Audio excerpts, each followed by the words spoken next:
So, are you familiar with the concept of a barn raising?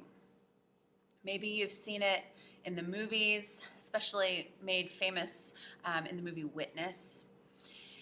Or maybe you've lived near a community, an Amish or Mennonite community that still does this. But a barn raising, or historically called a raising bee, describes a collective action of neighbors coming together to literally raise a barn.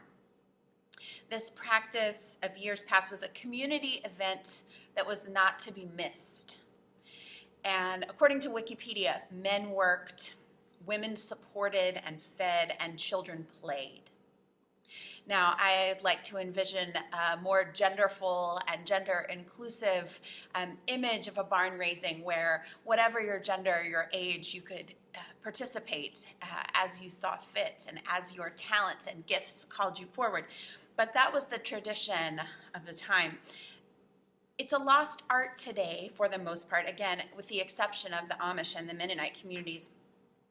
But even if we're not raising a barn, there are still many projects, Wikipedia says many farm projects, that can bring people together in a similar way. Well, there are many projects, however you live, wherever you live, that can bring people together like a barn raising. And that's a little bit of what we're going to talk about today.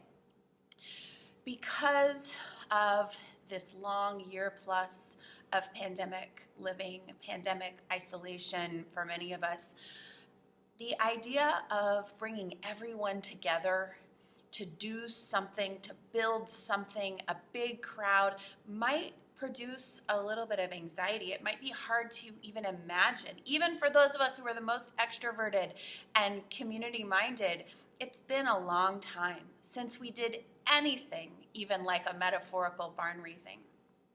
But I also think that having church during this pandemic virtually has been its own kind of barn raising. We've been learning how to build and keep something together. So I want to share with you a story of a kind of barn raising.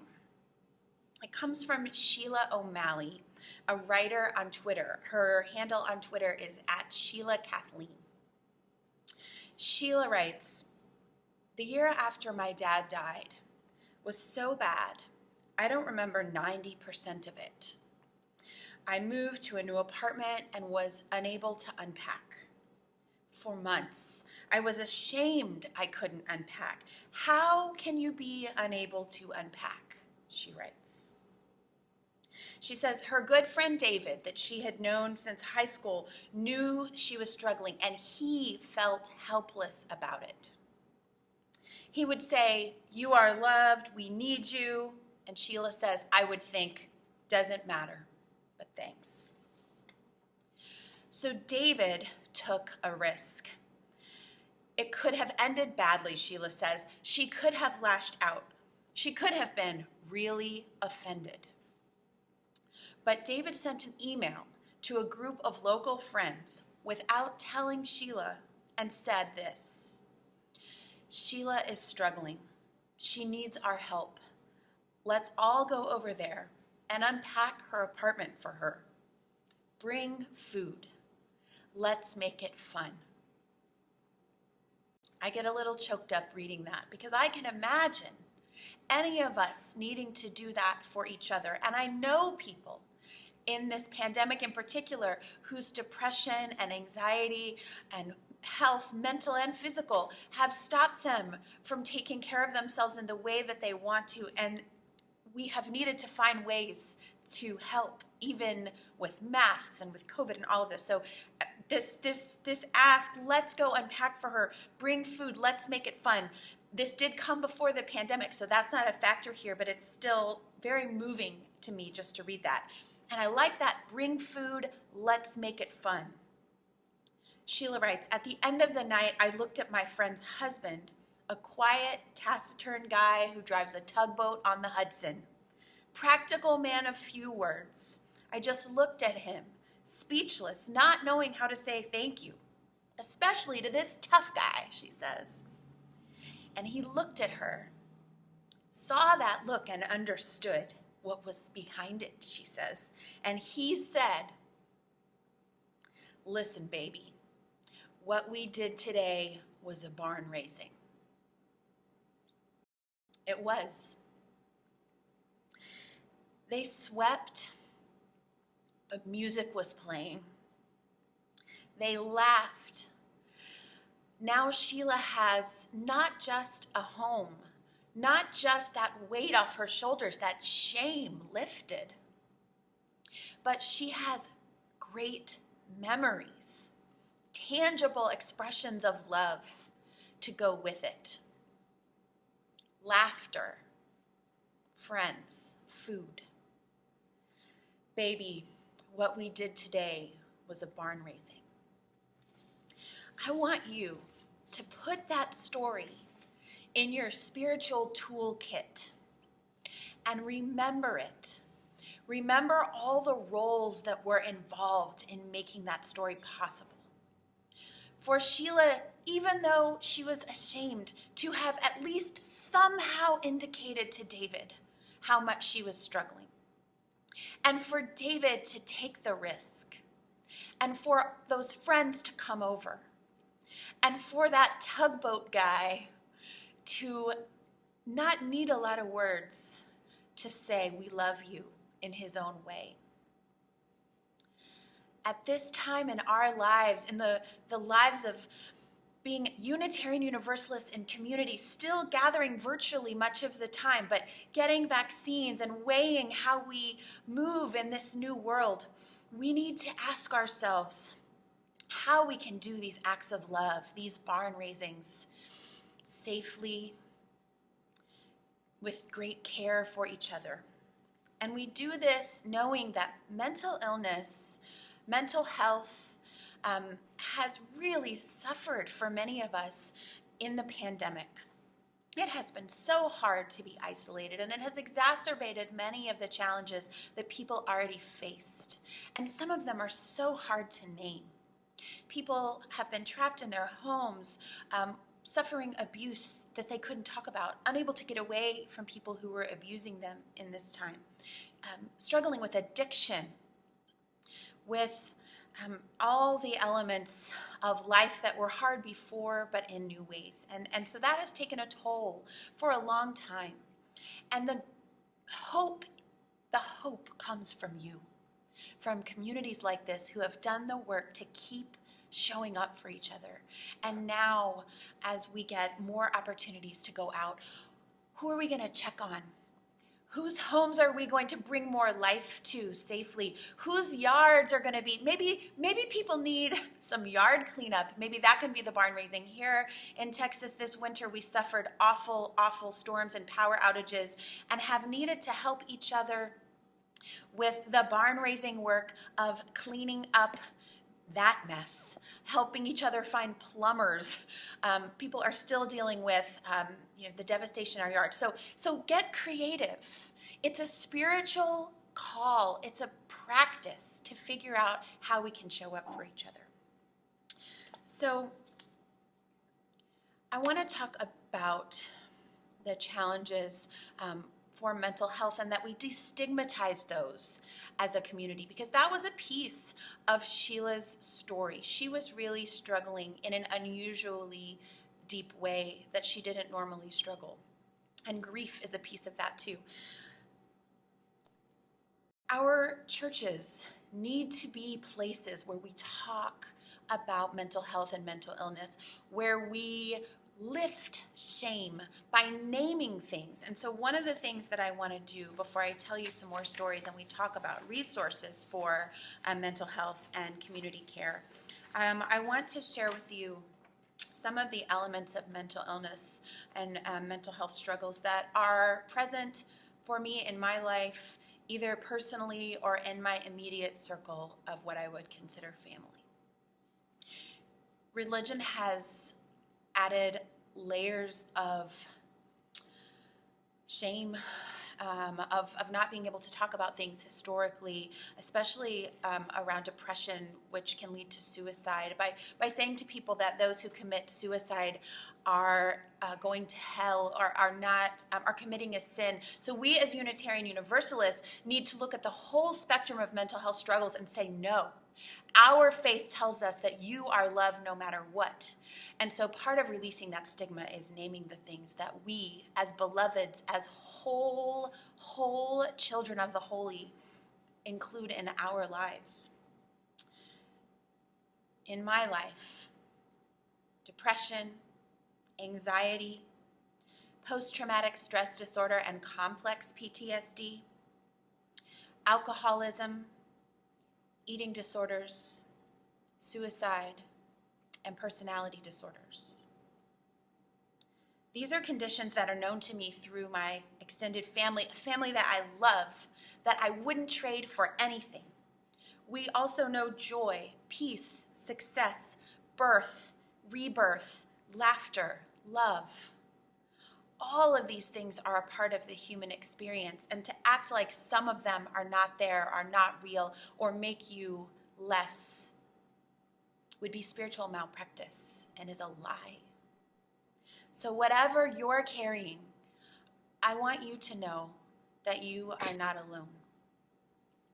But sometimes that's easier said than done, isn't it? We can say you're not alone. We can share suicide hotline numbers on Facebook, but how to help people feel it? And sometimes that's where that barn-raising piece comes in.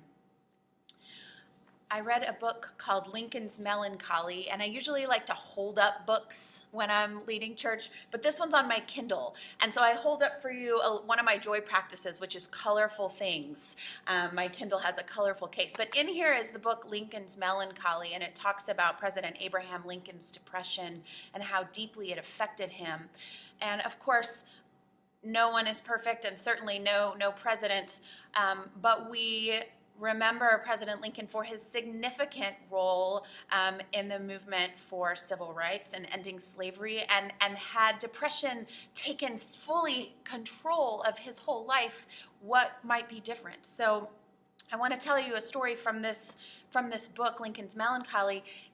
It is told that President Lincoln would be so deep in the struggle, in what some call the dark night of the soul, that friends would have to stay with him to make sure that he made it through the night.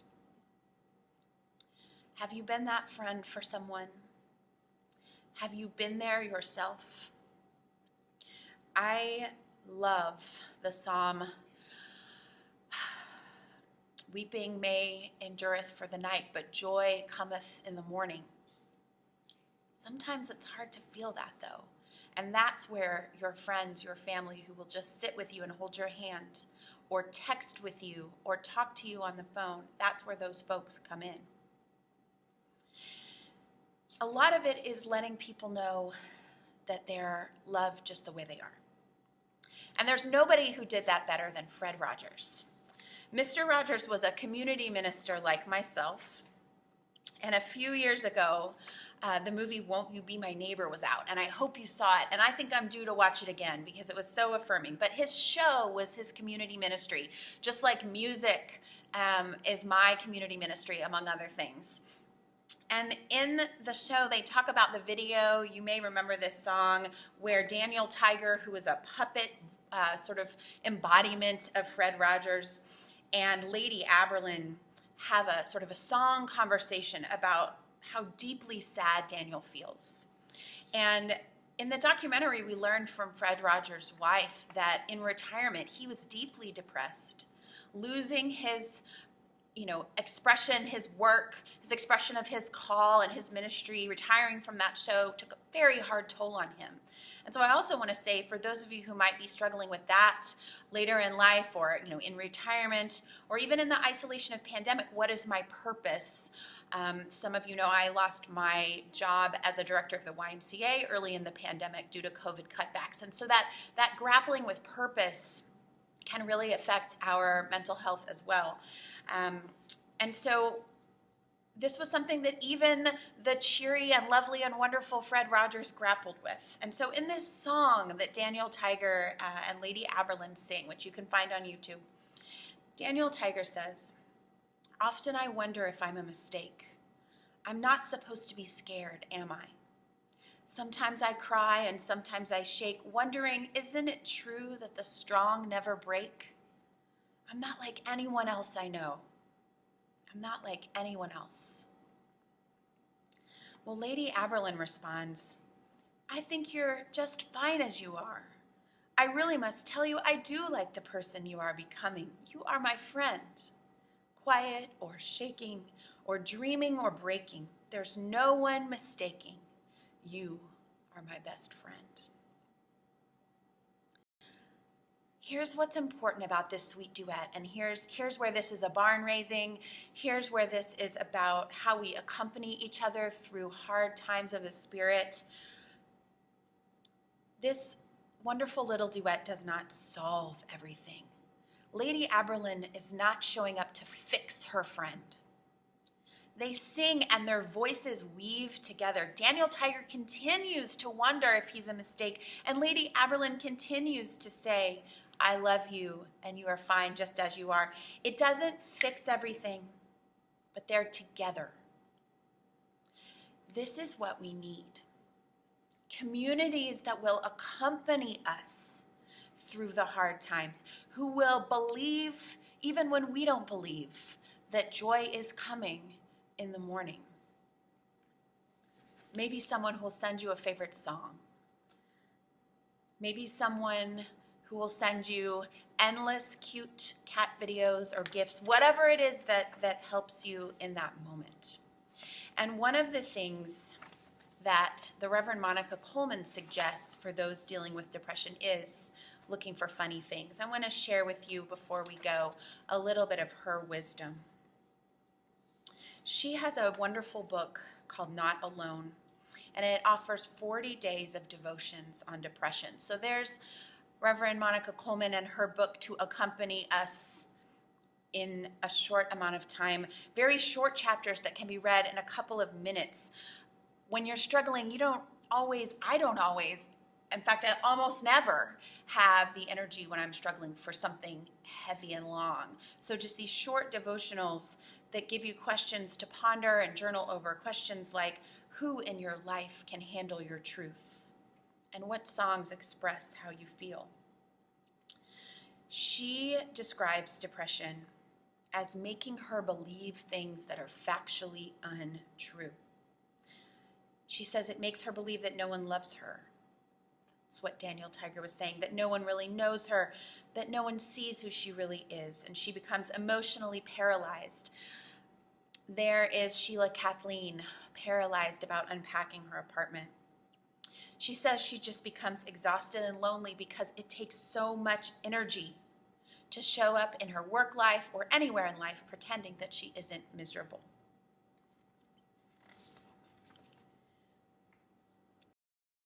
She gives the advice for those who struggle like her, and she knows that sometimes advice is not that helpful, but she also says it's good to have reminders.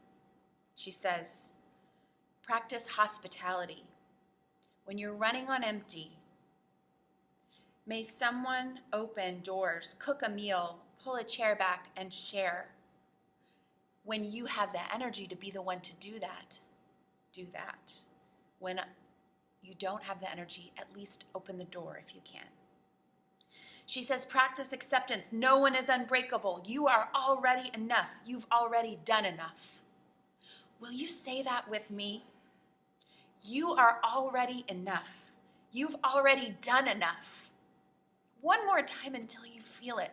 You are already enough. You've already done enough. I want you to feel that. In such a hard time, just surviving this pandemic, just being where we are today, you are enough. Monica Coleman says, seek laughter.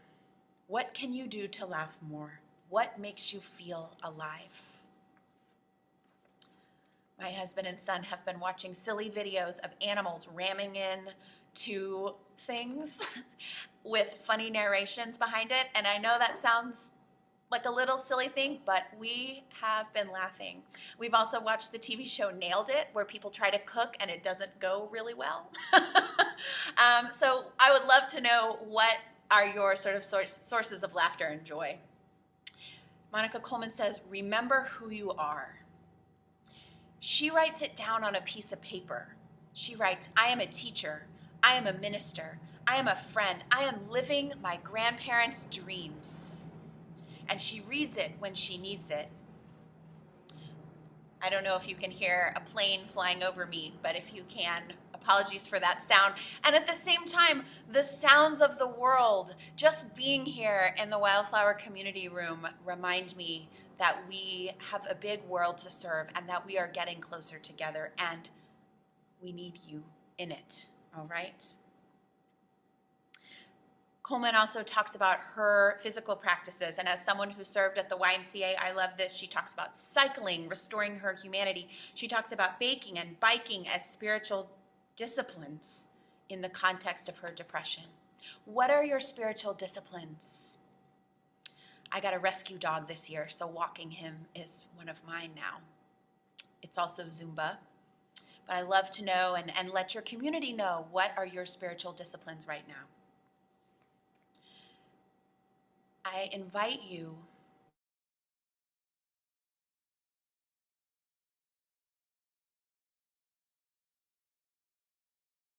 to show up for each other. Who needs a tugboat captain in their apartment safely to help? Who needs something funny? Who needs a meal? This is what church is for. This is what we do best. Barn raising, showing up, duets, songs sung together. I give thanks for you and your community and the things that you have done to raise each other up in the hardest of times. There's more need out there. If you're the one who needs that barn raising, but if it's too hard to wave, to open the door, to send a tweet, to make a phone call, the rest of us, when we have the energy, may we be looking for the ones who've been quiet. May we do what David did and take a risk out of love and show up. May you feel no shame about whatever it is you're carrying, and let your community carry it with you.